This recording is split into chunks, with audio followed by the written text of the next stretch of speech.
Salut à tous les amis, aujourd'hui on se retrouve pour la configuration de Sonar et Radar. Donc si vous n'avez pas suivi la précédente vidéo où on installait les downloaders, puisque du coup, comme je le disais dans la vidéo précédente, on va reprendre cette image-là en fait et partir par la fin en fait, puisque du coup les applications du début ont besoin des applications de fin pour fonctionner.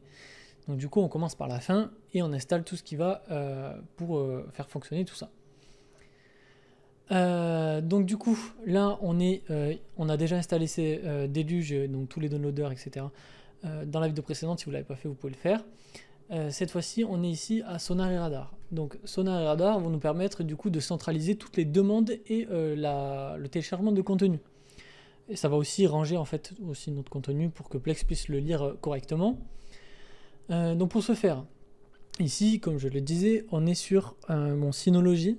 Et vous pouvez utiliser ce tutoriel sur d'autres appareils comme QNAP, puisque du coup vous avez une application ici Container Station sur QNAP il me semble, alors que sur Synology c'est Container Manager, et vous pouvez aussi utiliser ça sur des serveurs comme des Linux, par exemple Ubuntu. C'est relativement simple, vous avez juste à installer Portainer et Docker, vous avez des tutoriels en pagaille sur internet, vous avez juste à taper install Portainer Ubuntu et puis vous allez trouver. Du coup ça va vous donner une interface comme celle-ci et c'est là qu'on va pouvoir installer nos conteneurs. Donc moi je les ai déjà installés, mais si c'est pas déjà fait, vous avez juste à taper, on va commencer par Radar. Donc Radar, vous prenez celui-ci, vous faites télécharger et l'image va se télécharger. Pour Sonar j'ai une petite spécificité puisque du coup moi j'ai installé la version développeur, d'accord. Je trouve qu'il y a beaucoup plus de bénéfices à utiliser la version dev que la version stable qui est celle-ci en fait. Donc pour ceux qui ne veulent pas se casser la tête, installer celle-ci. Franchement, elle fait très bien le taf. Il y a juste quelques paramètres en moins et certaines fois en plus. Mais personnellement, je préfère utiliser la develop qui me convient beaucoup mieux. Et c'est surtout en fait la nouvelle version qui va arriver. Donc dans tous les cas, on ne va pas y échapper. Donc pour ceux qui veulent l'installer sans se casser la tête, prenez celle-ci. Sinon, je vous mets le Docker Run à lancer dans un invite de commande. Vous aurez juste à lancer ça et puis ça va l'installer et vous le verrez directement ici en fait. Voilà. Donc pour la configuration de Radar, hop, je vous montre. Ah oui, pardon, non, excusez-moi. Une fois que vous avez téléchargé les images, vous les avez ici. Vous voyez Radar et Sonar. Vous avez juste à cliquer sur exécuter et une pop-up va apparaître et je vais vous montrer du coup ce qu'il faut mettre. Moi, c'est déjà fait. Vous voyez, j'ai renommé le conteneur en Radar simple pour avoir un petit nom un peu sexy. Activer le redémarrage automatique, puisque du coup s'il y a un problème comme ça il redémarre automatiquement. Moi je l'ai oublié de l'activer. Vous recopiez le port à gauche, parce que sinon Container Manager va en mettre en random et c'est chiant. Ici, vous voyez que je mets la config de Radar dans un dossier prédéfini, puisque du coup, j'ai créé des dossiers pour chaque application qu'on va installer, chaque conteneur qu'on va installer. Vous voyez, comme ça, j'ai accès directement à la configuration depuis une interface visuelle assez simplement. Si jamais il y a besoin de débugger, etc. Puisque surtout que Radar et Sonar, il y a pas mal de bugs certaines fois, donc du coup, il y a pas mal besoin de débugger, et c'est important de l'avoir facilement. Donc du coup, je lui ai donné son /config dans ce dossier-là. C'est-à-dire que ça, c'est le dossier local. Voilà, on est bien en local. Et ça, c'est le dossier que le conteneur aura comme nom. Voilà. C'est-à-dire qu'il n'y aura pas besoin de mettre tout ça dans le container. À chaque fois qu'on aura besoin d'y accéder, il y aura juste besoin de mettre /config. Voilà. C'est la même chose ici. Vous voyez que ça, c'est mon dossier où tout mon contenu multimédia est stocké pour Plex. Donc voilà, il est stocké ici. C'est un dossier partagé. Qui s'appelle du coup /Plex Media Server sur le conteneur. Dans environnement, ici, vous avez juste à configurer le PUID, PGID et le TZ. Donc pour avoir le PUID et le PGID, c'est simple, il faudra ouvrir un invite de commande, exactement comme vous l'avez fait si vous avez installé Sonar en mode développe. Donc vous vous y connectez en SSH. Si le SSH n'est pas activé donc sur votre appareil, vous avez juste à l'activer, vous tapez SSH, juste ici, hop, vous arrivez sur cette truc, vous activez le SSH et vous pouvez vous y connecter. Donc pour s'y connecter, vous avez la commande qui s'affiche à l'écran. Donc SSH, votre nom d'utilisateur, arrobase, votre IP du NAS. Il faut que vous soyez sur le même réseau du coup. Une fois que vous êtes connecté, vous tapez juste /id, vous avez votre PUID juste ici et votre PGID juste ici. On revient du coup sur Container Manager, vous mettez donc votre PUID et PGID. Pour le TZ, du coup, vous mettrez le bon TZ, en fait, la time zone. Moi, Europe Paris. Et voilà, non. Normalement, vous avez une autre catégorie ici qui n'est pas affichée. C'est genre network ou réseau, un truc comme ça. Il faut mettre radar et sonar en mode host. C'est très important, sinon ils ne pourront pas communiquer avec les autres applications. Voilà pour radar. Hop, on passe à sonar, c'est relativement la même chose. Vous mettez un nom sexy, vous activez le redémarrage automatique. Vous mettez le bon port à droite et à gauche. Paramètres du volume, pareil, je lui ai donné un accès config spécial. Et l'accès à mes médias. Idem environnement, on configure le PUID, le PGID et le TZ et on met le conteneur sur le réseau en mode host. Très important. Une fois que c'est fait, on peut lancer l'interface graphique du coup de sonar et radar. Donc on commence par sonar. On va aller directement dans settings et on va aller dans media management. Ici, on peut voir que j'ai demandé à Sonar de renommer le contenu qu'il télécharge, histoire que Plex puisse s'y retrouver beaucoup plus facilement, que ce soit bien rangé, que j'ai pas besoin d'y revenir en fait. Si jamais vous avez besoin de rajouter plus d'informations, par exemple pour le dossier de série, vous pouvez rajouter par exemple le TVDBID. Voilà. Ça permet du coup à Sonar de savoir directement que c'est bien cette série là et pas une autre. Par exemple, je sais pas, imaginons il y a deux séries qui s'appellent RTX, voilà, et bien du coup ça permettrait de beaucoup mieux les retrouver, à Plex pardon, de les retrouver beaucoup plus facilement. J'ai failli me perdre dans ce que je disais. Donc voilà, je lui demande de supprimer les dossiers vides. Voilà. Je sais pas pourquoi c'est pas activé de base. Je vais demander aussi de me laisser un minimum de 10 Go sur le disque dur quand il importe. Après, j'ai pas touché. Et le reste, j'ai pas touché. Dans Root Folder, du coup, il faudra lui donner accès à vos dossiers médias. Vous voyez, moi j'ai bien donné accès à Sonar au dossier où le contenu est censé aller en fait. Il faut aussi donner accès à Sonar au dossier download. Mais vous n'avez pas besoin de le noter ici dans Root Folder, il faut surtout lui donner accès à ce dossier-là dans le conteneur. Exactement pareil pour Radar. Vous voyez, moi en fait mes downloads sont stockés dans /Plex Media Server /download. Donc il y a bien accès. Du coup il a accès au dossier racine. Une fois que c'est fait, on peut aller dans Profil et là du coup je les ai configurés un peu spécialement. Si vous avez téléchargé la version Develop, vous allez avoir la même interface que moi. Si vous avez téléchargé la version stable, donc celle de base comme si vous aviez installé Radar, ce sera un tout petit peu différent, je vais vous expliquer les différences. Donc moi j'ai deux profils, un pour les animés, un pour les séries, puisque du coup je vais demander à Sonar d'aller chercher au minimum du DVD et au maximum de la 4K en fait pour les animés, même si c'est très rare qu'il y ait de la 4K pour les animés. Donc du coup j'ai bien configuré ça. Je lui ai demandé de m'upgrade du coup mon contenu jusqu'à ce que ça arrive en 4K. Donc imaginons si aujourd'hui il me le télécharge en 480p, par exemple Bleach en 480p, et que demain il sort en 720p, il va automatiquement me le télécharger, supprimer l'ancienne version, mettre la nouvelle, et puis voilà. J'ai, vous voyez, un truc spécial ici qui s'appelle le custom format. Donc pour la version dev de Sonar, il faut faire comme ça pour upgrade la qualité audio. C'est-à-dire que si Bleach se télécharge en VOST aujourd'hui et que demain il y a de la multi qui sort, il va le télécharger. Vous comprenez? Donc c'est pour ça que j'ai mis un score de 100, puisque du coup il va upgrade jusqu'à 100. Voilà. Donc pour configurer ces custom formats là, ce sera plus tard dans custom format, donc on y reviendra. Voilà. Pour les séries, c'est la même chose. je vais demander de me télécharger minimum 1080 jusqu'en 4K et il upgrade jusqu'en 4K et en multi. Je lui ai demandé de seulement grab le contenu qu'il y a dans le titre multi, French, VostFR, VOF, VF, VFI, Sub-French et True French. Donc pour ce faire, vous avez juste à cliquer ici, plus, vous mettez ça en mode multi. On lui dit donc qu'il y a besoin que ça contienne ça dans le titre. Donc sur YGG Torrent, vous savez, chaque release a un titre. Et il faut que dans ce titre-là, il y ait ces mots-là. Voilà, une fois que c'est fait, vous faites OK et ça s'affiche ici. Dans Quality, normalement, il n'y a pas besoin de toucher. Sauf si votre indexeur dépasse ce quota-là. Dans Custom Format, du coup, c'est ce que je vous expliquais tout à l'heure.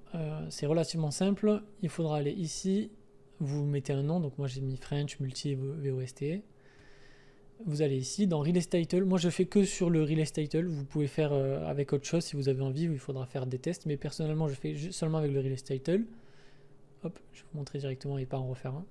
Et une fois que je suis là-dedans, du coup, je lui dis de me dire... Pardon, je m'embrouille. Je lui demande les conditions spéciales. Il faut que donc, dans le titre, il y ait soit French, soit VF, soit VOF, soit True French, soit VFI. Pour le French. D'accord ? Voilà, ça ressemble à ça. C'est la même chose, la même configuration à chaque fois pour tous les autres. Pour multi, du coup, je lui demande que je veux que du multi, en fait. Et pour le VOST, du coup, il y a tout ça. Je lui demande donc soit VOSTFR, soit Sub-French, soit VO, soit VOF, soit VF, soit VFI, soit French, soit True French. Voilà. Donc là, on peut du coup retourner dans Profil, aller dans Animé, et là, du coup, vous verrez vos custom formats s'afficher. Et là, vous mettez du coup le score qui vous convient. Si, imaginons, vous voulez que du VOST, vous mettez VOST à 100 et Multi à 80. Maintenant on se retrouve dans indexeur. Donc là les indexeurs il faudra les paramétrer avec la vidéo qui viendra juste après. Donc si vous n'avez pas encore configuré vos indexeurs, donc on utilisera Jacket et Prolar. Si vous n'avez pas configuré, je vous conseille de passer à la vidéo, enfin de terminer d'abord cette vidéo, d'y revenir après avoir regardé la vidéo suivante. Voilà, donc là on y reviendra plus tard. Donc là, on a les downloads clients, donc ça, on vient de les installer avec la vidéo précédente. Si jamais vous êtes un peu perdu avec vidéo précédente, vidéo suivante, vous avez une playlist sur mon compte YouTube qui a le bon ordre en fait. Donc du coup, précédemment, on a installé les downloads clients, donc QBTorrent et Deluge pour Radar. Et du coup, j'utilise QBTorrent pour Sonar. Donc, vu que vous les avez installés normalement en ayant regardé la vidéo précédente, vous avez juste à cliquer ici et ça va vous afficher une interface comme celle-ci. Vous mettez votre adresse IP, le port que vous avez utilisé pour QBTorrent, donc normalement c'est 8080. Vous mettez votre username et votre password et vous mettez la catégorie en question. Donc là, imaginons si vous avez séparé les animés et les séries, vous mettez une catégorie, sinon vous n'êtes pas obligé du tout, on s'en fout. Pour le reste, j'y ai pas touché, à part que je lui demande de supprimer ce qui est complet. Voilà. Vous faites la même chose pour les séries. Voici ma config. Et voilà. Une fois que c'est fait, il n'y a pas besoin d'y toucher. Si jamais, imaginons, Sonar et Radar sont sur un appareil. D'accord ? Imaginons sur mon Synology qui est là chez moi. Mais que mon contenu est ailleurs, par exemple sur Google Drive, sur un dossier partagé ou sur un autre appareil à distance. Et que ce dossier-là n'a pas le même nom que le nom en local. Par exemple, moi, il s'appelle /plex media server en local, mais sur mon Google Drive, par exemple, il s'appelle juste /media. Là, du coup, vous pouvez faire le lien entre les deux. Comme ça, Sonar pourra faire le lien entre les deux. Si jamais vous avez besoin d'aide pour aller un peu plus loin dans la configuration, vous avez le Discord de Trash ou le site internet de Trash tutoriel. Je vais vous montrer.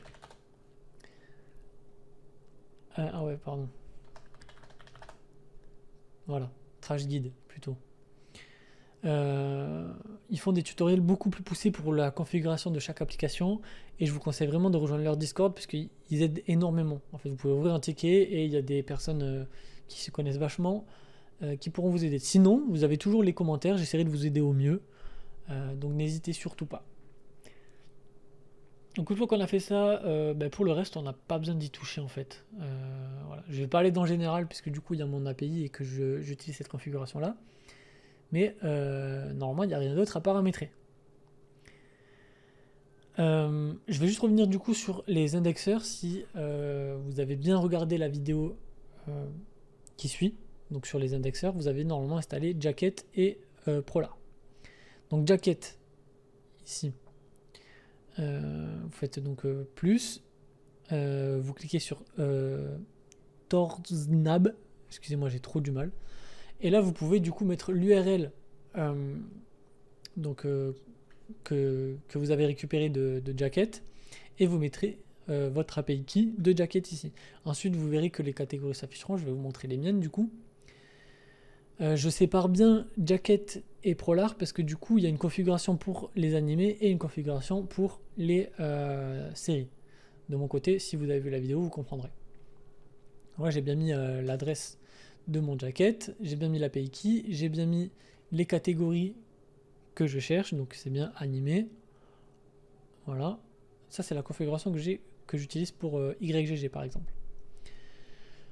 Je lui demande que je veux minimum 2 seeds sur la release qui va grab. Et je lui demande du coup d'envoyer ça au download client QBTorrent qui lui va chercher les animés. C'est relativement la même chose du coup pour le YGG, cette configuration là. Normalement, Prolar le fait automatiquement, il met du coup cette configuration là directement. Mais si jamais c'est pas le cas, vous avez la configuration juste ici. Et cette fois pour les séries, du coup, j'ai mis ces catégories-là. Voilà. Minimum seeder, je vais remettre 2 et on va enregistrer ça. Donc c'est un peu long, c'est normal. Ici, vous voyez que j'ai aussi des RSS animés et RSS séries.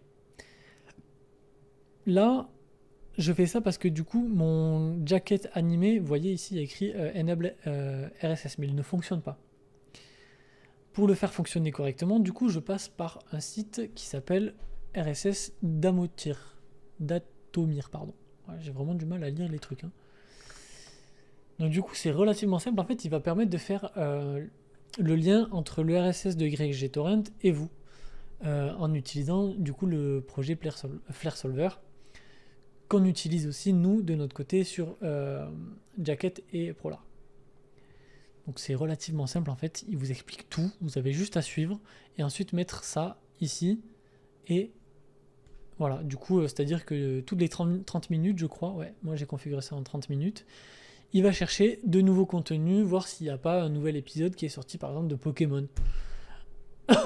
Pardon. Donc voilà, du coup j'ai fait la même chose pour les séries, vous verrez une fois que vous aurez mis... Oh pardon, il m'a fait trop peur, il y a mon Siri qui s'est activé. Vous verrez une fois que vous aurez mis votre passkey de YGG, ça va vous mettre plein de liens. Et vous sélectionnez le bon lien qui correspond à la bonne catégorie. Par exemple, là, j'ai mis la catégorie série pour celui-ci. Et là, j'ai mis la catégorie animé. Voilà. Donc, on a terminé pour Sonar. Maintenant, on peut passer à Radar. Vous allez voir que ça va être relativement la même chose. Sauf que là, c'est que pour les films, puisque Sonar gère tout ce qui est séries animées et Radar seulement les films. Donc là, on est dans Media Management. J'ai pas touché grand chose. Par contre, je vous conseille vivement de rajouter le TMDB ID ou le IMDB. Non, le TMDB ID, pardon. À votre renommage, parce que du coup, Plex ne trouve pas tout le temps tous les films. Voilà. Je vous invite à copier en fait littéralement la même configuration que moi, elle fonctionne super. Vous rajoutez votre chemin ici pour les films. Dans Profil, du coup c'est à peu près la même chose. On utilise les custom formats pour upgrade la qualité audio. Je lui demande de grab minimum du 1080p et maximum de la 4K. Et pour le langage, en fait, vous pouvez directement le sélectionner. Soit vous utilisez ça, soit vous utilisez les custom formats. Donc moi, perso, il n'y a pas le multi là, dans ce que je cherche. Donc du coup, je lui demande de me le chercher directement avec les custom formats. Mais si vous avez juste besoin du French, vous mettez juste French. Voilà. On va aller dans Quality. Normalement, vous n'avez rien à toucher. Custom format, c'est exactement ce qu'on a vu tout à l'heure. Donc vous allez ici. Vous configurez la VF et le multi. Voilà. Si vous cherchez de la VOSTFR, c'est simple. Vous configurez ça ici. VOST, Release Title, VOST. Et il faut qu'il y ait dans le titre du coup de la release sur YGG, il y ait VOST par exemple. Vous mettez que c'est requis et puis vous faites OK et vous rajoutez d'autres conditions si vous en avez besoin, vous faites save et puis voilà. Les indexeurs du coup c'est la même chose que sur Sonar, sauf que là du coup on va chercher les films en fait. Donc vous avez la catégorie film que vous avez récupéré sur YGG Node. Voilà, c'est la catégorie 2183. J'ai dit que je veux minimum 5 seeds et qu'il envoie ça sur n'importe quel de nos clients, puisque j'en ai qu'un, c'est Déluge. Prolar ensuite qui a envoyé directement la bonne configuration. Vous pouvez vérifier ici que vos catégories sont bonnes. Là par exemple elles sont pas bonnes, parce que du coup il n'a pas sélectionné celui-ci. Je vais rajouter ça. Hop. Et voilà. Donc n'hésitez pas à bien vérifier du coup. Je fais minimum 5 seeds et on save. Là vous pouvez voir que du coup les restrictions qui étaient censées être dans profil sont ici, contrairement à Sonar. Donc vous pouvez le rajouter. Du coup je lui demande de grab seulement des releases avec dans le titre multi, VF, French, VFF ou VOF. Ça limite encore plus ce qu'il va chercher. Download client, du coup, vous avez juste à configurer votre download client si vous avez utilisé Déluge comme moi. La configuration, c'est celle-ci. Vous mettez du coup votre adresse IP, le bon port si vous ne l'avez pas modifié, c'est celui-ci. Vous mettez votre password et puis il n'y a rien d'autre à toucher. Vous faites save. Et pour le reste, il n'y a pas à toucher non plus. Voilà. Du coup, on a terminé pour tout ce qui est configuration de Sonar Radar. Si vous avez des questions, n'hésitez pas à m'en faire part en commentaire. N'hésitez pas à liker, à vous abonner. Et on se retrouve pour la suite du tutoriel.